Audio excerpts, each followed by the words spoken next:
What is the Indians' religious life? Once again, what is the Indians' religious life? One who is unfamiliar with the native tongues is apt to be puzzled by the phrases with which ignorant interpreters express the Aboriginal conception of deity. So, for those who don't know the language, those who are unfamiliar with the language, those who have not studied the language will be confused and then ignorantly interpreting things in a wrong way and then pass it on as if it's truth. Like how when you hear Hebrews say that the Indians are Hebrews or that the Indian languages is Hebrew. That's ignorance because these are people who don't study the language. They don't even speak the Hebrew language. But what they're doing is they're pushing somebody else's ideology as if it's true. So if somebody else say, well, I think the Indian and Hebrew language is the same, then these people who have not studied the Indian language or the Hebrew language, they will then go and say and share the information saying that, oh, well, the Indian and Hebrew language is the same, when it's not the same. Those are not the same people. Those are not the same languages. But the things that went on in the past is happening today. And then 50 years from now, it's going to happen then too. But it might not happen at the rate that it's happening now because there's so much confusion. So look at it like this: between 5 to 10 years from now, the information that we'll put out, those of us who are living the Indian life, those of us who love our ancestors and give praises to Abba or to a God figure who created everything on earth, our word, our thoughts are going to live forever because it's going to change people's minds, because it's going to get people back with their family. It's going to have people respecting the earth again. It's going to have people respecting everything on earth and loving everything and being appreciative. So, like I said, 5 years from now, 10 years from now, there's going to be less confusion. But let's continue on. Sometimes they speak of the Great Spirit. Sometimes of spirits, of the spirits. Now of God, and then of the gods. So then it goes on to say, doubtless the concept is as vague in the Indian's mind as in his interpreter's jargon. Once again, doubtless the concept is as vague in the Indian's mind as in his interpreter's jargon. So we don't have, when we think of a god, the Indians, we don't think of a man. We don't think of man. We don't think of a human being. And no, we don't think of aliens. Because there's a lot of y'all weirdos that's out there who think we just come from space, and that's, you believe what you want to believe. But what the Indians believe is that God is in everything, right? But let's continue on because I'm going to explain that. We're right here. The only generalization we can venture is that he has a sense of the existence of some mysterious spiritual essence which pervades and controls the universe and which finds it visible embodiment in the forces and phenomena of nature. So, like I told you guys before, we give praises to the sun, not because we praise the sun. No, there was a higher power that created the sun. Water, air, trees. God is in trees. God is in animals. God is even in insects. God is in humans. So yeah, although we have good and bad in the world, a lot of times, a lot of us have peace because we understand that, if it wasn't for the creation of having other people here, I would be lonely. If it wasn't for other people here, I wouldn't appreciate being lonely at times. If it wasn't for having people here, I wouldn't have so much laughter and happiness. So when you look at nature, you look at all those things. You look at all those things. You look at everything around you and you become appreciative of it. Because where would you be if you didn't have it? Right? You can learn from animals. You can learn from bugs. You can learn just from trees, and you can learn from any and everything. But we looked at any and everything as God being a part of that. This is why we believe in good and bad. That's all it is. Good and bad. Negative and positive. But let's continue on. Matter of fact, let me reread that because that was so beautiful and important. It says the only generalization we can venture is that he being an Indian, he has a sense of the existence of some mysterious spiritual essence which pervades and controls the universe, and which finds its visible embodiment in the forces and phenomena of nature. Hence, in its outward forms, his religion is primarily nature worship. Like I said, nature worship right here. We at the end of this yellow highlighted word, right before the green highlighted word power continues on. But that's where we ended up leaving off at. Nature worship. Being appreciative. When you worship nature and you understand God is in everything, you appreciate everything. You appreciate life. You don't make people your enemies. The only people who are your enemies are people trying to convert you into making other people their enemies. Once again, the only people who are your enemies is people who are against natural nature. Once again, the only people who are your enemies are people who are against natural order, nature. People who are trying to convert you. Once they convert you and you chose that side, now you have chosen the enemy. But when you're living the Indian life, when you love your ancestors, when you love God, you appreciate any and everything. Any and everything. You appreciate it. You love it. You hear another day. You treat others the way you want to be treated. But you don't get that with the Bible. And this is why I say Indians are not connected to the Bible. Indians and Hebrews are not the same. Once again, Hebrews and Indians are not the same. Let's continue on. Power is the attribute which most impresses him, which is the Indian, in any being, animate or inanimate. The sun, source of all warmth, the earth, mother of all life, the rains, which cause the earth to become fruitful, the winds which blow from various points on the horizon. Be thankful. Be kind to one another. No, we're not going to take this person's life for no reason because this person has a family. Children are special. Children are important to us. We love children. We love our family. I keep telling y'all over and over. But now, it just feels good because I'm showing you guys that we're not Christians and Hebrews. The Bible was created to steal people's land. The Bible was created to get people to believe in something. And once people believe in that and get into that cult, then they go and take people's land like they did with Palestine. Israel wasn't always there. It was Palestine before it was Israel. How many of you guys know about the Indian Savage? If you know about the Indian Savage, then you know that we were not practicing Christianity.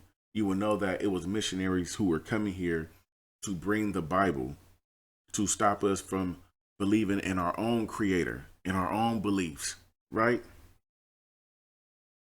let me read something to you guys about the Indian savage, which they consider us the Indian savage. This is the phenomenal which baffles many. A Christian missionary on first entering the Indian field, full of the zeal of youth, he has bidden farewell to his family and friends and every pleasant physical association, and betaken himself to a lonely post in the wilderness, fancying that all he will have to do is to visit his poor red brethren. Now, let me stop it right there. We are right here where it says brethren, poor red brethren. Many of our ancestors who lived in the South, in the woods, in the woodlands, they were not poor. They had homes. They had crops. They had fields. They had vegetations. We don't start seeing our people be poor and homeless until the TV come around. When the TV came around, then these associations, organizations, then can tell you what is poor and what is not poor. Once again, this is why many of our ancestors did not look at TV. Mainly the men. The men didn't look at TV because the men already knew that this was how they were programming people, through TV. Not through physical war, but through television, showing people, well, if you don't have this, you're poor. If you don't have that, you're poor. You want to be like this and be rich. But all that did was get people to, leave their homelands and go to the big cities. And when they went to the big cities, they didn't understand that, yeah, you're chasing this money, but you're going to forever chase money. You're going to be a slave to money because they can go up on the rent. They can go up on the mortgage. So you'll be forever working as a slave to money to live a certain lifestyle. Some understood that, and some didn't leave their Indian territories, their homelands. Others did for whatever reason, but they found out the hard way that that's exactly what they were trying to do, make us slaves. But to continue on, we're right here. Bible in hand, and the divine message trembling on his lips to be received by them in the spirit in which he came, and made welcome to their hearts as well as to their homes.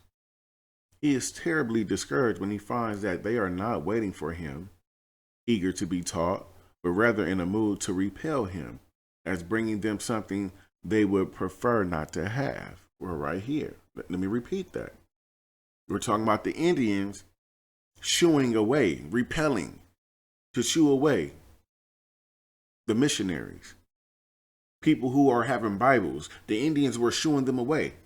The Indians did not want that. But once again, we're right here. If you guys can see my cursor, he is terribly discouraged when he finds that they are not waiting for him, meaning the Indians. The Indians are not waiting for the missionaries, eager to be taught, but rather in a mood to repel him, as bringing them something they would prefer not to have. So they was waiting on his ass to come through so they could just boo, go back. We don't want that shit. Go back. That's how the Indians was getting down. We had our own belief system. But then it goes on to say this. They are satisfied with conditions as they are. Let me repeat that. They are satisfied with conditions as they are. Let the white man walk the Jesus road. Remember what I told y'all. They were going under different names. European, white, African, Negro. They was going under all these different names. But to the Indians, they called them the white man. Let the white man walk the Jesus road. Meaning, you do you. You do you, baby. You do you, boo-boo. You do you. Don't put that shit on me. Don't impose that Bible on me. Don't try to take my ancestral beliefs away because you want me to believe in what you believe in, so then I can be a slave to you. Once again, let the white man walk the Jesus road.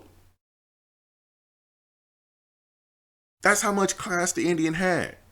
and still have those who follow the old ways of the Indian. Those who follow the old ways of our ancestors have class. Let that white man walk the Jesus road. You do you, baby. Go walk your road. Go love Jesus. Go love Jesus. But I'm going to continue to praise my ancestors and praise the creator of everything. But then it goes on to say, if he takes pleasure in it, believe the Indian to go on in the old Indian way. Let's read the whole thing. Let the white man walk the Jesus road if he takes pleasure in it. Believe the Indian to go on in the old Indian way. So when I say we not Moors, I don't hate on the Moors. You could be a Moor. Do you, boo-boo? Do you, baby? You could be a Moor. You could be Morocco. You could be from you could be whatever. Moorish. You could be whatever. But that's not the Indian way. You could be a Hebrew. Yahweh, Daba, Daba, Daba, Judah. And you could be that, baby. You could be that, boo-boo. But that's not the Indian way. How are you mad because we're not? How are you mad because we're saying we're not Hebrews and Moors? How are you mad at that? You mad because I won't accept what you're giving me? This is colonization. You're trying to colonize me.